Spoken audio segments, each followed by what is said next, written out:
நண்பர்களே, அஞ்சலா ஜெகநாதனோடு, மூலிகை மருத்துவர் அஞ்சலா ஜெகநாதனோடு பல முக்கியமான விஷயங்களை நாம் பேசிக் கொண்டிருக்கின்றோம். உங்களுடைய கேள்விகளையும் எங்களுடைய கமெண்ட்ஸ்ல நீங்க எழுதி அனுப்பினீங்கன்னா நாங்கள் அவரிடம் கேட்டு பதில்களை பெற்றுக் கொள்ளலாம். இன்று நாம் பார்க்க இருக்கின்ற விஷயம் இந்த தூக்க பிரச்சனை, தூக்கத்துல குரட்டை விடுதல். தூக்கத்துல நிறைய பிரச்சனைகள் இருக்கின்றன. சுவாசம் சரியாக மாறதில்லை, குரட்டை பிரச்சனை. இந்த பிரச்சனைகள் தொடர்பாக சில இடங்கள்ல விவாகரத்தே நடந்திருக்கிறது. இதற்காக விவாகரத்து எடுக்கலாம் என்று கூட சில நாடுகள்ல சட்டங்கள் இருக்கின்றன. ஆகவே இந்த இந்த பிரச்சனை அவருக்கு மட்டுமில்ல, அல்லது அந்த பெண்மணிக்கு மட்டுமில்ல, அந்த ஆணுக்கு மட்டுமில்ல, முழு குடும்பத்துக்குமே ஒரு பிரச்சனையா இருக்கிறது. ஒரு இடத்துல சேர்ந்து தூங்க முடியாது. இப்படி நிறைய பிரச்சனைகள் இருக்கின்றன. தூக்க பிரச்சனை தொடர்பாக, இந்த குரட்டை தொடர்பாக நாம் இன்று பேச இருக்கின்றோம். மஞ்சளா ஜெகநாதன் எங்களோடு இருக்கின்றார். வணக்கம் மஞ்சளா. வணக்கம் மனாஸ்.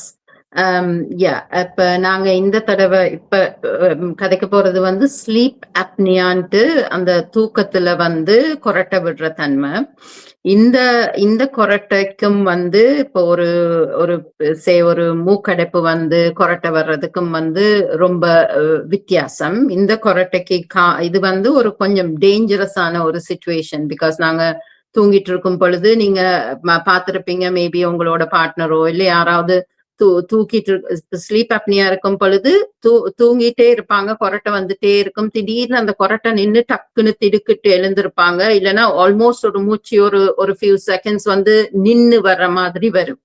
அப்ப அந்த சிச்சுவேஷன்ல அந்த ஆக்சிஜன் எல்லா இடமும் போய் சேர்றது, எஸ்பெஷலி பிரெயினுக்கு எல்லாம் போற தன்மை எல்லாம் தடுக்கும். அப்ப ஸ்லீப் அப்னியாவுக்கும் இப்ப நாங்க கதைச்சிட்டு வர விசரல் ஃபேட், ஃபேட்டி லிவருக்கும் ஃபேட்டி லிவர், விசரல் ஃபேட் எல்லாத்துக்கும் சம்பந்தம் இருக்கு. அதனாலதான் நான் இதை எடுத்து டிஸ்கஸ் பண்றேன். நம்மளோட கம்யூனிட்டியில நிறைய பேர் இதனால சஃபர் பண்றாங்க.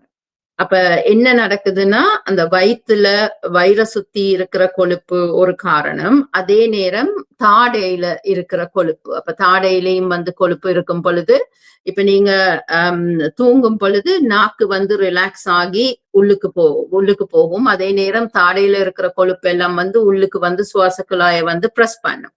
அப்படி பிரஸ் பண்ணும் பொழுது தென் உங்களுக்கு மூச்சு எடுக்க முடியாம போகுது. அப்ப இங்க இருந்தே பிரஸ் ஆகும் பொழுது மூக்கு வழியாவும் போறது தடைப்படும், வாய் வழியாவும் போறதுக்கு வாய் திறந்தே இருந்தாலும் வாய் வழியா போறதும் கஷ்டமா இருக்கும். அப்ப அப்படியான நிலைமையிலதான் அவங்க டக்குன்னு திடுக்கிட்டு எழுந்திருக்கிறாங்க. அப்ப அந்த இது ஒரு சீரியஸான ஹெல்த் இஷ்யூ. இப்ப சிலவங்க படுத்துட்டாங்க, எழுந்திருக்கலன்னு சொல்றதெல்லாம் நாம கேள்விப்படுவோம் இல்லையா? அப்ப அந்த மாதிரி வரும் பொழுது ஒரு கார்டியாக் அரெஸ்ட் வரலாம், அந்த மாதிரியானதெல்லாம் வரலாம். அதுக்கு முக்கியமான காரணம் கெயின் அந்த விசரல் ஃபேட். வயிறை சுத்தியும் வெயிட் கூட இருந்து கழுத்து பகுதி ஒரு 16.5 மேல காலர் சைஸ் இருந்தாலே நம்ம அதை டோன் பண்ணணும். இப்ப ஆரோக்கியமான தூக்கம் என்ன எப்படி நாங்க ஆரோக்கியமான தூக்கத்தை கொண்டு வருவது? ஆரோக்கியமான தூக்கம்னா, நீங்க படுக்க போன உடனே தூங்குனீங்கன்னா காலையில எழுந்திருக்கும் பொழுது மனசும் உடம்பும் நல்ல ஒரு புத்துணர்ச்சியா இருக்கணும், ரெஸ்டடா இருக்கணும். உடம்புல எந்த இப்ப நோவு தன்மைகள், இப்ப உங்களுக்கு ஒரு அத்ரைட்டிஸ் இருக்குன்னா அந்த ஜாயிண்ட்ல பெயின் இருக்கலாம். ஆனா தசைகள் எல்லாம் நல்ல வெல் ரெஸ்டடா இருக்கணும். மனசும் நல்லா ரெஸ்ட் பண்ணி எழுந்தா அந்த புத்துணர்ச்சியா இருக்கணும். அப்படி இருக்கும் பொழுதுதான் நீங்க எத்தனை மணி நேரம் தூங்குறீங்கன்றது பிரச்சனை இல்லை. சிலவங்களுக்கு ஒரு 4 மணி நேரம் தூங்குனாலே அவங்க புத்துணர்ச்சியா எழுந்திருப்பாங்க. ஆனா அந்த டீப் ஸ்லீப் டிஸ்டர்ப் இல்லாம தூங்கும் பொழுதுதான் ஆக்சிஜன் எல்லா இடமும் போய் வைட்டல் எனர்ஜி போய் உடம்பு தன்னைத்தானே குணப்படுத்தி தேவையான ரிப்பேர் ஒர்க் எல்லாம் பண்ணிட்டு வரும் பொழுது நல்ல புத்துணர்ச்சியா எழுந்திருக்கணும் நாங்க. அப்ப அப்படி எழுந்திருக்கலனாலே நான் யோசிச்சு பார்க்கணும். சொன்ன மாதிரி ஓகே, ஏன் நான் தான் ஒழுங்கா தூங்குறேனே, ஆனாலும் எனக்கு ஏன் ஒரு காலையில எழுந்த உடனே இப்படி ஒரு டயர்டு இருக்கு அப்படின்றத நாங்க அந்த நேரத்திலேயே கவனிக்கணும். உடம்பு ரெஸ்ட் எடுத்ததுன்னா இப்ப அடுத்த ஒரு 6 to 7 ஹவர்ஸுக்கு நம்ம ஓகேயா இருக்கணும் தானே. இப்ப ஒரு மொபைல் போனை சார்ஜர்ல போட்டுட்டு 100% இருக்குன்னு நாங்க 2 கால் பண்ணின உடனே பேட்டரி லைஃப் குறையுதுன்னா தென் அது நார்மல் இல்ல தானே. அப்ப எங்கேயோ ஒரு இது இருக்குதானே. அப்ப அந்த மாதிரி சிலவங்களுக்கு ஒரு காலையில எழுந்த உடனே டயர்டா இருக்கும், ஏதாவது ஒண்ணு பண்ணினோட மத்தியானத்துக்கு அப்புறம் ஒண்ணுமே பண்ண முடியாது, அந்த மாதிரி டயர்ட் ஆயிடுவாங்க. அந்த நேரத்திலேயே அதெல்லாம் நோய்க்கு முந்தின காலகட்டங்கள். அப்ப நோயின்னு வந்து நிக்கிறதுக்கு முன்னாலேயே நாங்க உடம்ப சரி பண்ணினோம்னா, அப்படியான தன்மைகள் வர்றதுக்கு வந்து சான்சஸ் குறைவு. இப்ப இந்த ஸ்லீப் அப்னியா வந்து நெறைய பேருக்கு இருக்கிறவங்கள பார்த்தா வயிறு பெருசா இருக்கும். அதே நேரம் தாடை வந்து கூட இருக்கும். அப்ப அவங்களோட ஷர்ட்டோ, காலர் சைஸ் எல்லாம் பார்த்தா 17க்கு மேல இருக்கும். அப்ப அம் நாக்கு பார்க்கும் பொழுது, நாக்கும் வந்து ஒரு தடிச்சு போய் இருக்கிற மாதிரி தான் இருக்கும். அப்பதான் அது ரோல் பண்ணும் பொழுது அந்த பக்கம் ஃபுல்லா அடைக்கிற தன்மைகள வந்து கவனிப்பேன். அப்ப அது எல்லாத்தையும் நாங்க சரி பண்ணணும். அப்ப வெயிட் ஒரு இஷ்யூனா வெயிட்ட குறைக்கணும். அப்ப சாப்பாடு முறைகள மாத்தி வெயிட்ட குறைச்சு எல்லாம் பண்ணினா, இதையும் வந்து ரிவர்ஸ் பண்ணி எடுக்கலாம். ஆனா அந்த கமிட்டடா பண்ணணும்னா ரிவர்ஸ் பண்ணி எடுத்தா டயபிட்டிஸோ, ஹார்ட் டிசீஸோ எந்த ஒரு நோயுமே வராம வந்து தடுக்கலாம்.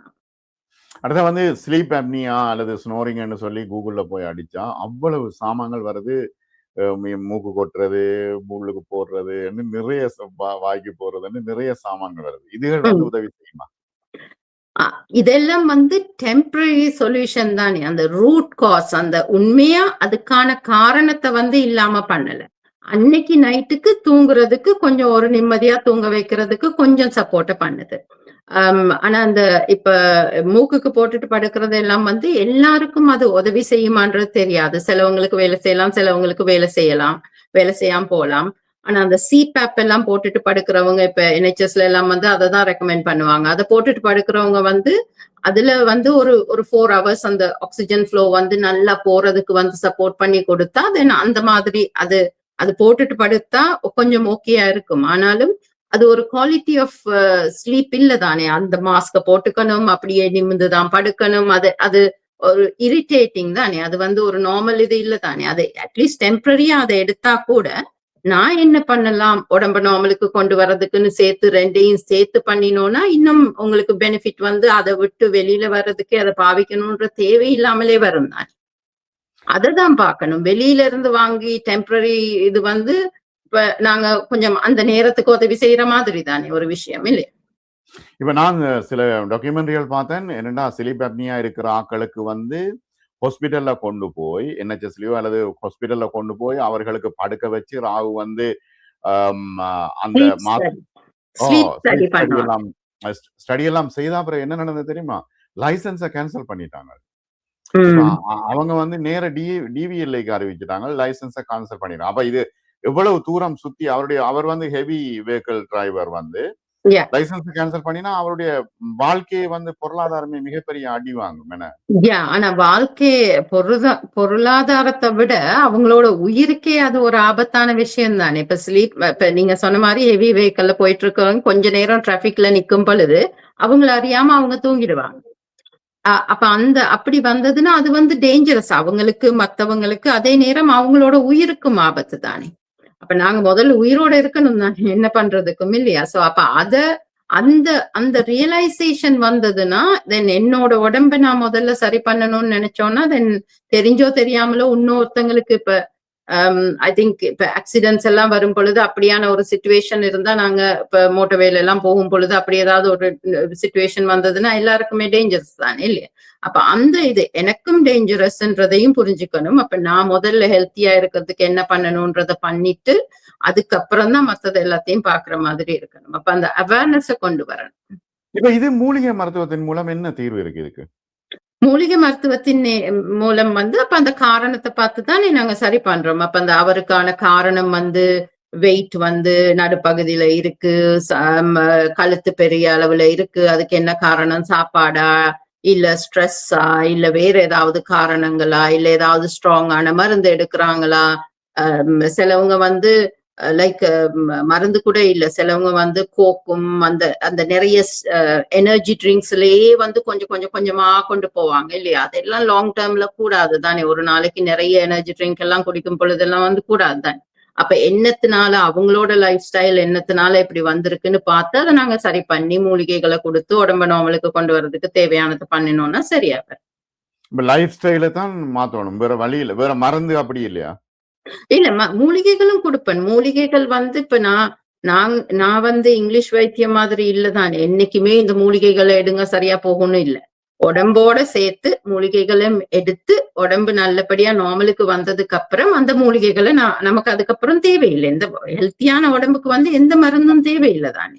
அப்ப அததான் எய்ம் பண்ணணும். ஹெல்த்தியான பாடியை கொண்டு வர்றதுக்கு அந்த ஒரு 6 மாசத்துக்கோ 8 மாசத்துக்கோ நம்ம சப்போர்ட்டை கொடுக்கணும். இப்போ ஒருத்தங்க வந்து 120 கிலோ இருக்காங்கன்னா அவங்க வந்து ஒரு 85 கிலோக்கு வரணும்னா அப்ப அந்த அளவுக்கு சப்போர்ட்டை கொடுக்கணும். ஆனா சப்போர்ட்டை கொடுத்துட்டு அதுக்கப்புறம் அவங்க எல்லாம் பண்ண ஆரம்பிச்சு எக்ஸசைஸ் லைஃப் ஸ்டைல் எல்லாம் மாத்த ஆரம்பிச்சதுக்கு அப்புறம் அதுக்கப்புறம் மருந்து ஒண்ணும் தேவையில்லை நார்மலுக்கு வந்ததுக்கு அப்புறம். அதுதான் இல்ல மெலிஞ்ச ஆக்களுக்கும் குரட்டை வருது. அப்ப என்ன செய்யறது? மெலிஞ்ச ஆளுங்களுக்கு கொரட்டை வர்றது வந்து ஸ்லீப் அப்னியாவான்றது பார்க்கணும். ஸ்லீப் ஸ்டடி பண்ணும் பொழுது அது ஸ்லீப் அப்னியாவா இருக்காது. அப்ப ஸ்லீப் அப்னியா இல்லாம இப்போ நீங்க சொன்ன மாதிரி ஒல்லியா இருக்கிறவங்களுக்கு ஏதாவது கொரட்டை வருதுன்னா அதுக்கு காரணம் வந்து மேபி ஏதாவது அந்த சைனசஸ்ல ஏதாவது அடைப்பு இருக்கலாம், நேசல் செப்டம் வந்து கொஞ்சம் விலகி இருக்கலாம். அப்ப அவங்களுக்கு என்ன காரணம்ன்றது நாங்க பார்க்கணும். பார்த்து அதுக்கு தகுந்த சரியா இருப்பேன். அது ஸ்லீப் அப்னியா கிடையாது. மத்த கொரட்டை நீங்க சொல்றது. மிக நன்றி அஞ்சலா. பல முக்கியமான விஷயங்களை இன்று நாம் பேசினோம். அதாவது உடலை வந்து அவர்கள் பாதுகாக்கணும். இது ஒரு முக்கியமான விஷயம் என்னென்னா ஆரோக்கியம் மற்றது உடல் பயிற்சி, உணவு முறைகள் இதன் மூலமாக தன்னைத்தானே சரிப்படுத்திக் கொள்வது என்பது தொடர்பாகவே நாங்கள் தொடர்ச்சியாக பேசி வருகிறோம். நிறைய பேருக்கு பிரயோசனமா இருக்கும். மிக நன்றி உங்களுக்கு. தேங்க்யூ அனஸ்.